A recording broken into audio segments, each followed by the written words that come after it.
Hi, I'm Jeff Martin. I wrote for Late Night with David Letterman from 1983 to 1990, and I'm very happy to select a few of my favorite bits. The first one I've chosen is from a piece before my time. This was written by George Meyer, who I worked with for several years later on The Simpsons, who is just a great, great joke writer. He really would come up with the right words, and there's a lot of very sharp writing in this piece. Boy, did I want to be part of this show.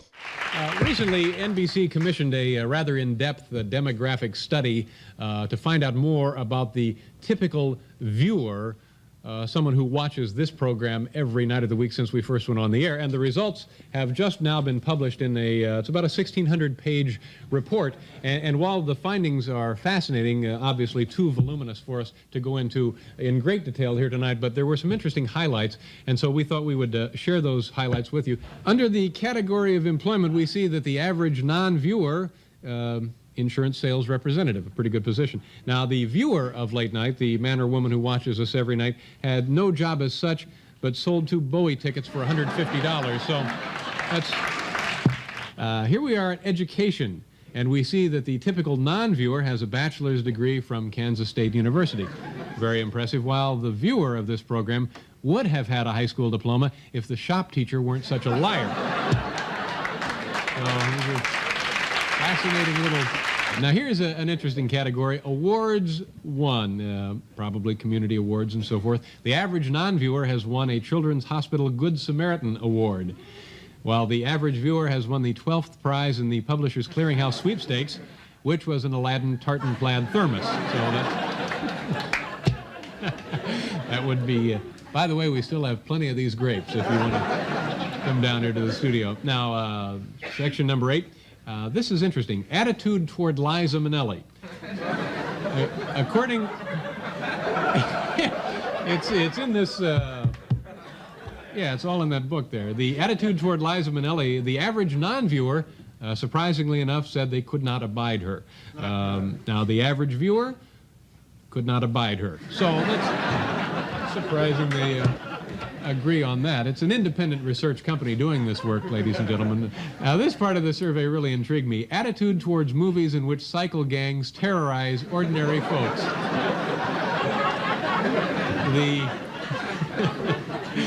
The non-viewer of this program was repulsed by them. The viewer seeks them out. This next piece, also before my time, was, I think, a one-shot called Dave's Bean Pot. And it had one segment in it called Black Bean, White Bean. And I really enjoyed the depiction of a lukewarm liberal, played by producer Robert Morton. From the time we first went on the air, way back in the late 50s, we'd visit the old bean pot at least once a week, sometimes 2 or 3 times a week. Beanorama was provocative, controversial, sometimes even boring, and we're going to miss it. But before we put the lid on the old bean pot for the last time, we thought it might be appropriate to look back on some of the memorable moments that we have had together.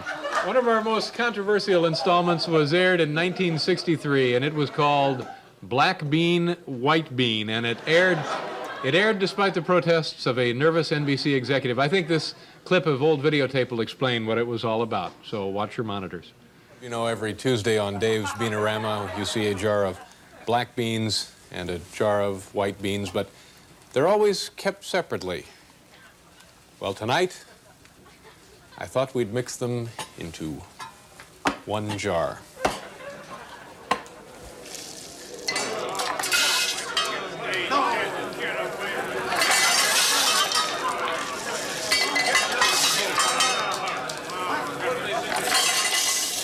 Dave, what are you doing? You out of your mind? We'll lose our sponsors for this one. Well, that's a chance we'll just have to take. Look, Dave, I know what you're trying to say, and quite frankly, I agree with you. I'm on your side, but it's not the right time. It's just too damn soon. I think it's too damn late. What? I said I think it's too damn late. I still get letters from social studies teachers who tell me how they use that segment in class to demonstrate principles of democracy. This is the first bit that I actually wrote. It's a viewer mail response featuring announcer Bill Windle. And viewer mail was always fun because you'd read the letter and it would start some notion stirring in your head. and you could spin it off into a very silly direction, but then wrap it all up in less than a minute. Letter number 5. Dear Dave, the announcer that introduces you before the show has always an interesting fact to say about you. He never seems to run out. I was wondering if this man is your father. Sincerely, Rick Anino, Malden. Is it Massachusetts? Did we determine MA is Massachusetts? Malden, Massachusetts. That's a good question. Bill Wendell, of course, is our announcer. He's the man with all the facts about me. Bill, you have something to say here? Well, Dave, I did have a son many years ago, but he was kidnapped while still a small baby. Oh, no. And the only keepsake I have, Dave, of him is this broken half of an ancient coin. He was wearing the other half around his neck. And I've spent my life searching for him, Dave, but unfortunately, no luck yet. Wait a minute. This is unbelievable. You know, as a child, I was abandoned on a doorstep, and Wow. and I had this broken half of a coin around my neck, and let's see. Try it. No.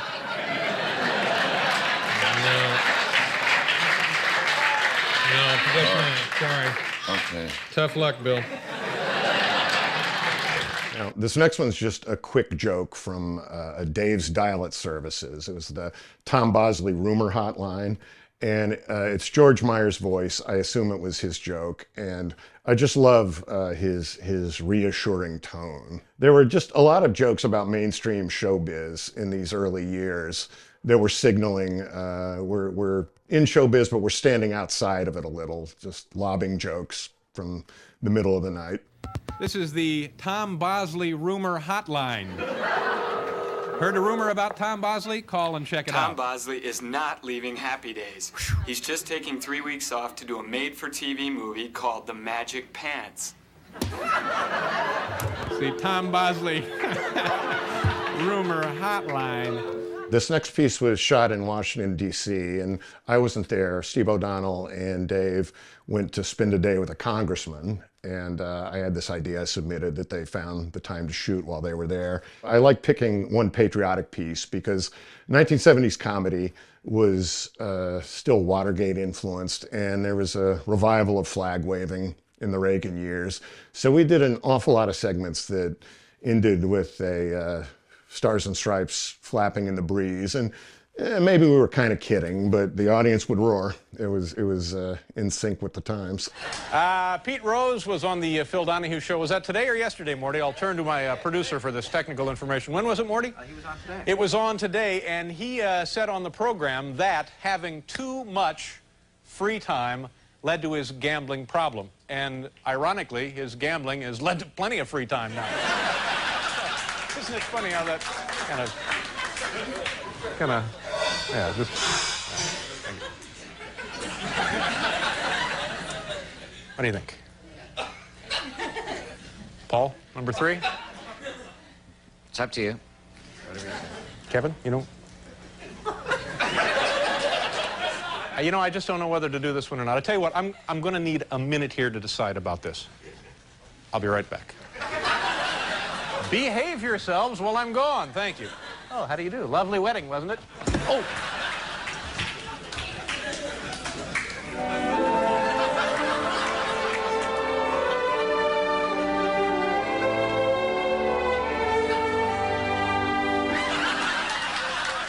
How will I ever decide? So much at stake. So many people hanging on my word.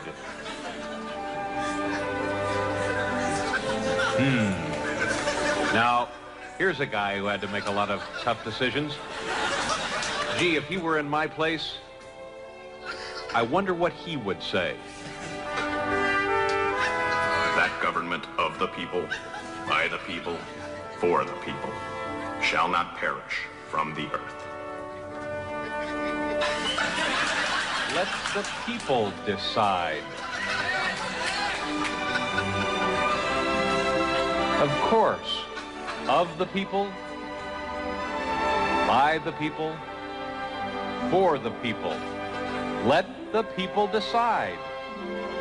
I'll rest my fate in the hands of the people.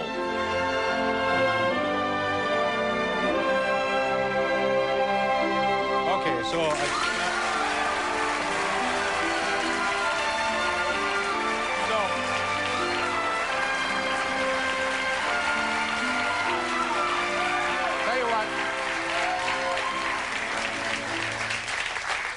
Did you realize Washington was within walking distance? I didn't, and so fast, too. What do you think, folks? I'm going to turn it over to you. Do you want to hear the third joke here?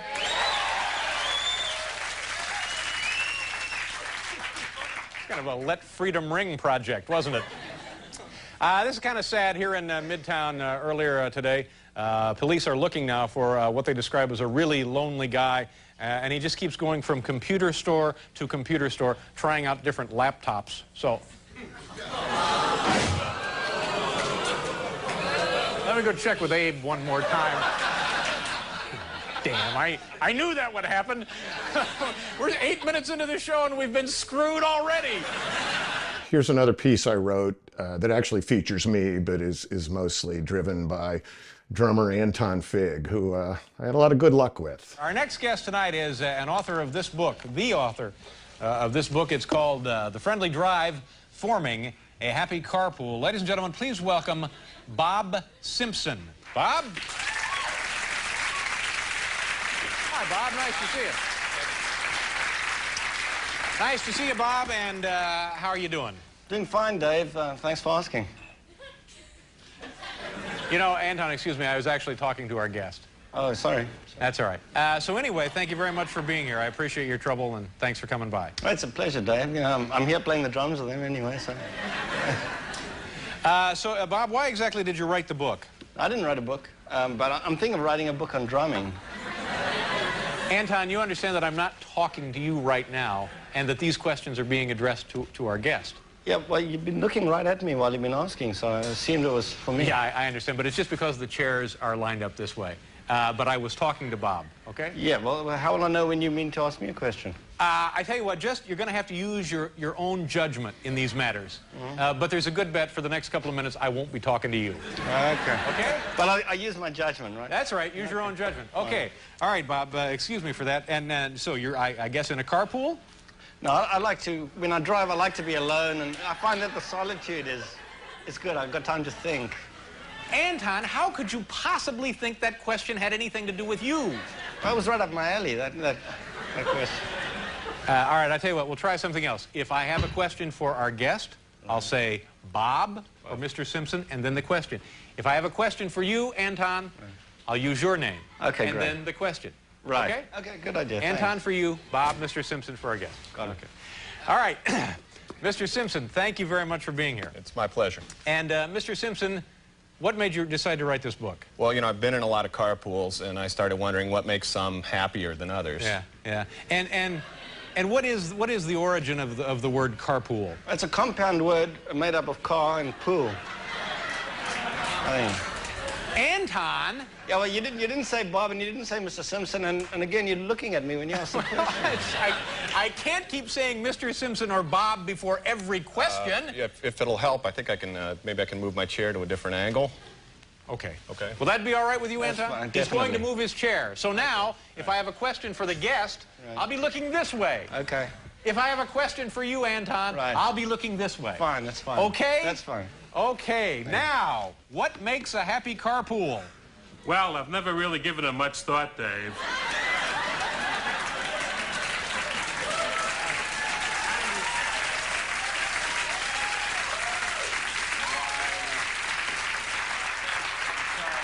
Out of respect for the wishes of others, you probably shouldn't smoke. Oh, shouldn't smoke, sure. And remember, no one likes... No one likes a show-off driver. Okay, no one likes a show-off driver. Geez, Bob, thank you very much for dropping by. I'm sorry. Thank you. Here's another viewer mail response that I actually appear in briefly, but it's mainly notable as a tour de force for Paul Shaffer. Letter number 5, and not a minute too soon. This letter is sent to you for good luck. The original copy is in New England. It has been around the world 9 times. The luck has now been sent to you. You will receive good luck within 4 days of receiving this letter, provided you in turn send it back out. This is no joke. Well, none of these others have been either. This Dallin Fairchild received the letter and, not believing, threw the letter away. 9 days later, he died. Remember, send no money. Please don't ignore this. It works. Well, you know what this is, don't you, Paul? This is it's a chain letter. It's just a bunch of superstitious junk. I mean, designed to play on the fears of ignorant, gullible jerks. Don't these things just make you kind of sick, Paul, these chain You're letters? right. It's insulting, actually, that Certainly is. somebody would actually send you that trash. That's right. So I'm just going to throw it away, right? Absolutely. Yeah. On the other hand, some of the stories were a little bit creepy. A little bit creepy. Okay, I'll tell you what, instead of me throwing it away, here's what I'll do. I'll get somebody to throw it away for me. You mean like a stand-in? Yeah, exactly. I'll get a stand-in, an actor or somebody. Do we have that guy who was here earlier, the actor, standing by back there? Hi, come on out. You're an actor, are you, sir? Actually, I'm an actor-singer. Actor-singer, great, that'll be fine. Why don't you do me a favor and have a seat right there. Now, what we want you to do is just take this letter, crumple it up, and toss it away. Okay. All right, good luck. We'll see what happens. I have an actor-singer here to take care of this for us. Go ahead, anytime. Go ahead. Actor-singer. Oh, God. Whoa, he took quite a blow there.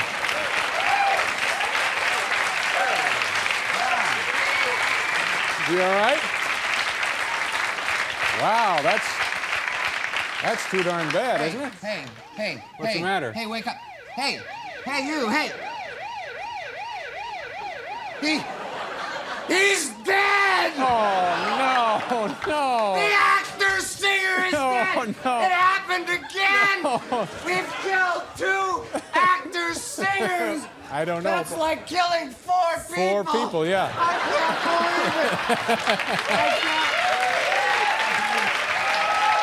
it! It'll be all right, Paul. Try and get a hold of yourself. See, there. It's not like an ordinary person. I mean, somebody in the entertainment world.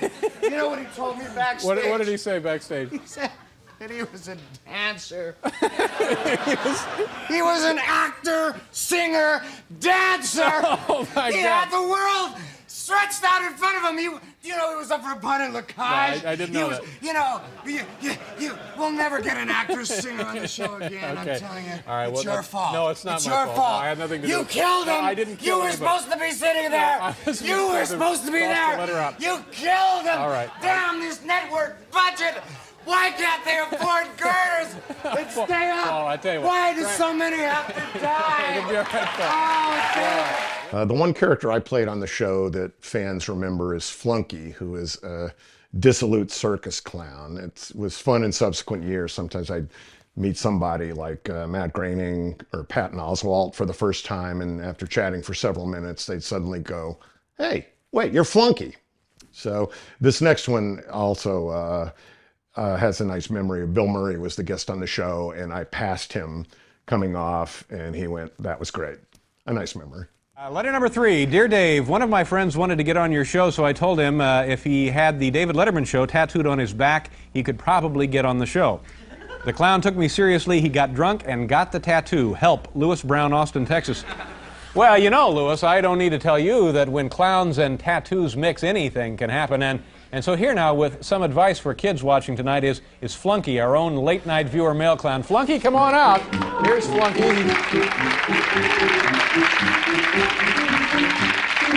Hi, nice to see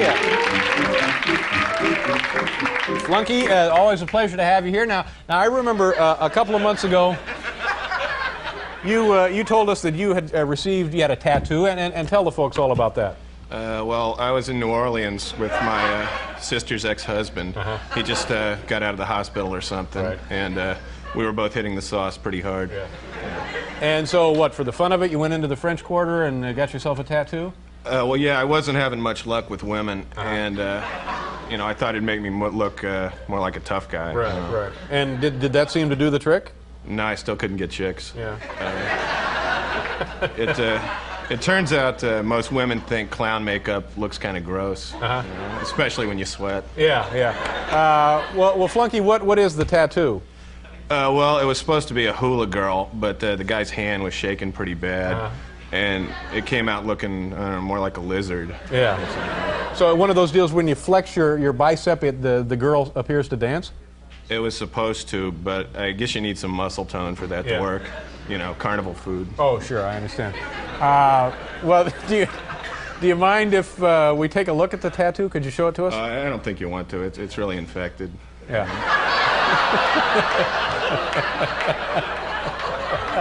Well, so then summing up here, Flunky, you would advise the kids at home not to get a tattoo, right? Yeah, I don't know. They can do whatever they want. All right, well, nice to see you. Thank you for coming, Flunky. Okay. Have a good weekend. Yeah, right. Next we have the late night anthem. This was Meryl Marco's idea. This was the days of We Are the World, and she said, hey, let's have our own anthem. So it came together very quickly. I wrote the song one afternoon, and I took it in, and Paul Shaffer put together an arrangement on his synthesizer, and we recorded it with the Late Night International Children's Choir.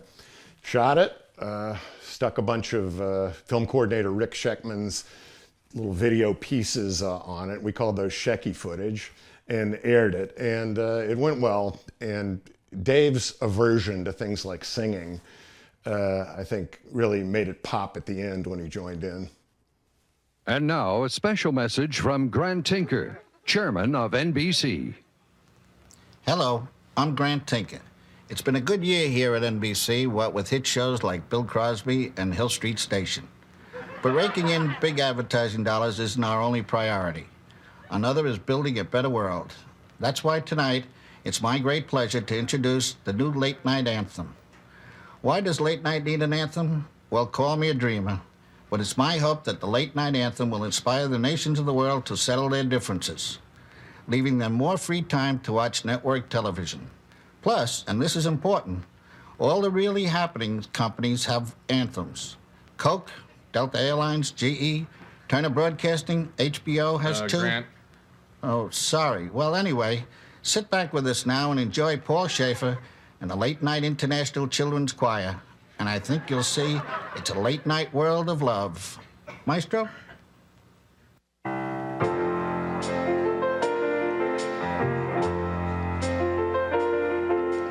There's a cool breeze blowing, you can feel it cross the land. It's clear blue skies, grandma's eyes, a place where you can stand. And late night is the reason our forefathers fought with pride. It's surf and fun, a dad and son, a feeling that's deep inside. It's a late night world. It's a world that we can share. So turn on your TV. It's a late night world.